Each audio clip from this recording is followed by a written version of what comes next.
perlakuan domba agar bisa super dan rentan penyakit adalah salah satunya dengan mencukur bulu domba di usia yang masih menyusu. Kalau pengalaman dari saya pribadi, soalnya ada yang tanpa dicukur, dicoba, ini kemarin sakit mau mati. Assalamualaikum warahmatullahi wabarakatuh. Salam ngarit, salam ternak, salam sukses untuk semuanya. Kembali lagi di channel Irfan Kamil Farm yang beralamat di Desa Sidomulyo, Kecamatan Semen, Kabupaten Kediri, Jawa Timur. Jangan lupa like, komen, dan subscribe. Jika ada pertanyaan bisa di kolom komentar maupun bisa WA di 085 856 400 108. Untuk teman-teman yang ingin sharing ataupun ingin dolan kandang, sebaiknya WA terlebih dahulu agar bisa bertemu saya dan bisa saling sharing lah, lebih jelas. Untuk kali ini akan pembahasan yang di video sebelumnya. Video sebelumnya saya telah mereview full blood Dorper betina yang saya kawinkan dengan domba Bima full blood juga. Ini proses cempe lah, mungkin dari peternak tradisional mungkin menyepelekan. Ini adalah salah satu contoh. Mungkin ini sebenarnya sebagai eksperimen lah. Yang dulu biasanya saya lepas HP baru mencukur. Ini saya ubah lah.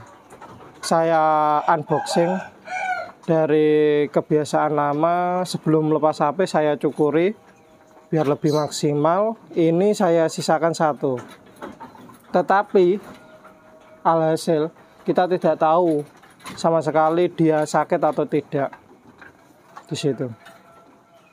Ini yang treatment usia 2 bulan saya cukur halus, baru setelahnya di lepas HP.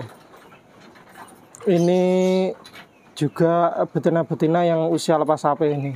Bulunya sudah halus-halus, posturnya sudah membaik,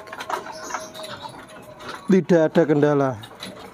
Seperti ini mungkin seminggu atau 2 minggu lagi mungkin saya cukur biar lebih bagus lagi, nutrisi lebih terserap maksimal, dan pertumbuhannya yang diharapkan adalah pertumbuhan secara super atau secara maksimal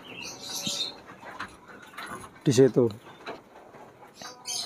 Ini adalah salah satu tanpa ada treatment sama sekali.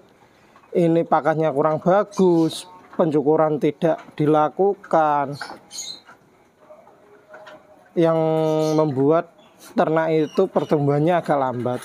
Meskipun genetik yang dia punya itu bagus. Ini F1 awasi semua 2 ekor. Tapi biasanya kalau yang sudah dilakukan untuk dikawinkan lah, untuk pembibitan, ini biasanya tidak berdampak pada hasil anakannya. Tapi kalau kita melihat kurang begitu bagus lah pejantannya, tapi untuk anakannya bagus. Ini cempe usia 2 bulan lah. Ini dipotong, indukannya sudah tahap kawin.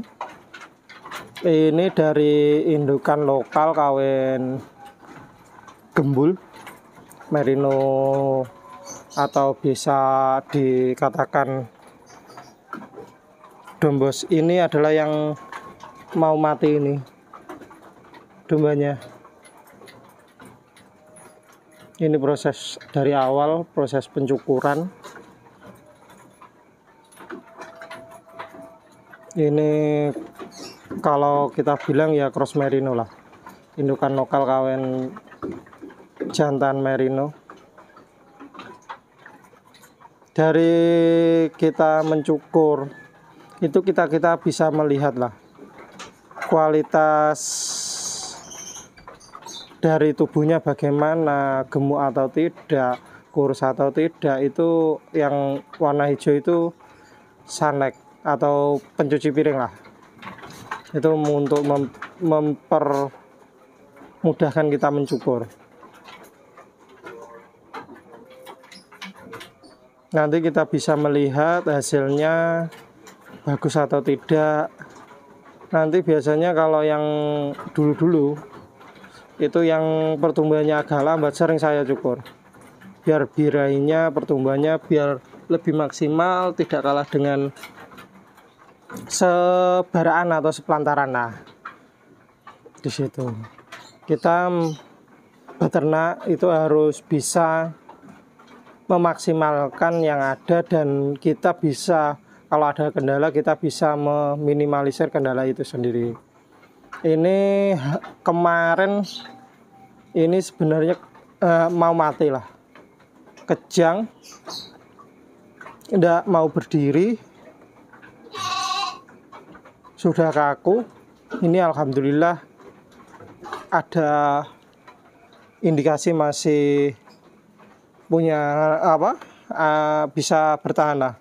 Tapi semoga harapannya ya bisa hidup. Ini sudah makan sedikit-sedikit meskipun masih badannya lemas. Ini kemarin saya suntik Wormax sama Biosan TP untuk daya tahan tubuhnya, dan B-kompleks itu. Ini badannya sangat kurus ini. Kalau kita tidak mencukur, tidak meraba lah, kita tidak tahu. Maka dari itu kita wajib mencukur di usia dini di situ.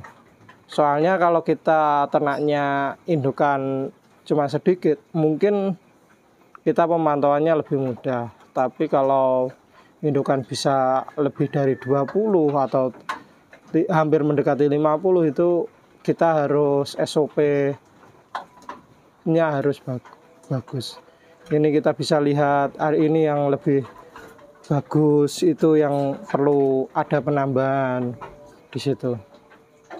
Kita bisa mentreatment lah indukannya maupun cemenya biar lebih maksimal lagi tubuhnya, biar tidak ada kendala lah. Kalau kita yang sudah sakit itu meski kita harus ekstra dari pengobatan, perawatan dan lain-lain. Kalau kita meminimalisir dari sejak dini lah, kita nanti biar lebih tidak ribet untuk mencegah atau menanggulangi sakit itu sendiri.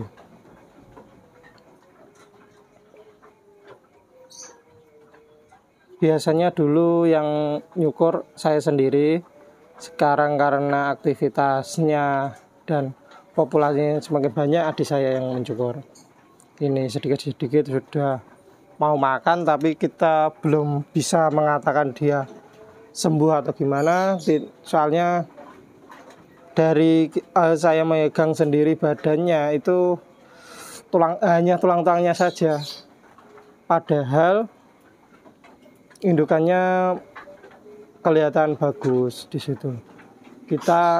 Kalau saya sendiri ini dari pengalaman ini, mungkin ya yang sudah saya bilang, yang mau saya cukur 1 atau 2 bulan kurang itu biasanya wajib saya cukur, karena biar lebih maksimal lah. Kita meminimalisir kutu, kita tahu gemuk atau tidak jembe itu sendiri di situ, biar kita lebih bisa mencetak domba-domba berkualitas, dan domba-domba yang ada itu lebih berkualitas lagi dengan pakan yang ada. Karena domba itu tergantung dari pakan dan perawatan juga. Kalau seperti ini terkadang saya juga kasihan. Jadi sebenarnya memang ini mau saya review, tapi ya ternyata mereviewnya gini, kayak perbedaan lah antara nanti pertumbuhan tanpa cukur dengan pertumbuhan di cukur sebelumnya itu gimana. Alhasil ya ternyata ya ada kendala lah tanpa pencukur. Tapi untuk teman-teman peternak, jangan asal mencukur kalau domba itu tidak fit. Kalau domba itu fit, insya Allah meskipun belum 2 bulan, insya Allah aman tanpa ada kendala. Meskipun sore hujan, ini di Kediri terkadang sore hujan, jadi yang utama kesehatan dan pakan dari domba itu bernutrisi, insya Allah akan lebih aman dan tanpa kendala.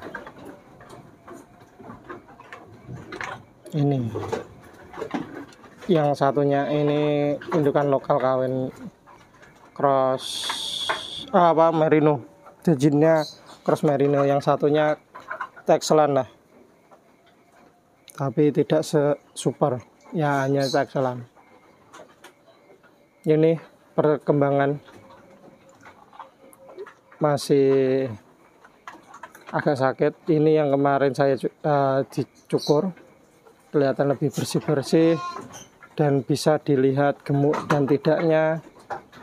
Nanti setelah lepas sapeh mungkin perlu treatmentnya yang bagaimana, kita lebih mudah untuk mendiagnosa lah, biar penyakit kematian cempe itu bisa diminimalisir. Selain kejepit, biasanya ada penyakit-penyakit lain selain kejepit, biasanya ya seperti ini, biasanya kaku dan lain-lain. Kita kan tidak tahu faktor kejang dan lain-lain itu karena faktor apa. Itu mungkin juga karena cacingan ataupun pakannya kurang dan lain-lain lah. Kalau kita tahu dari dini kegemukannya, kualitas tubuhnya, mungkin kita bisa meminimalisir penyakit itu sendiri. Untuk video selanjutnya mungkin saya akan mereview atau membahas pakan murah, pakan 1.800, pakan yang mungkin saya rekomkan untuk membuat sendiri biar biayanya tidak terlalu banyak. Saksikan di video selanjutnya. Jika ada salah kata saya mohon maaf. Salam ngarit, salam ternak, salam sukses untuk kita semua. Assalamualaikum warahmatullahi wabarakatuh. Semoga bermanfaat.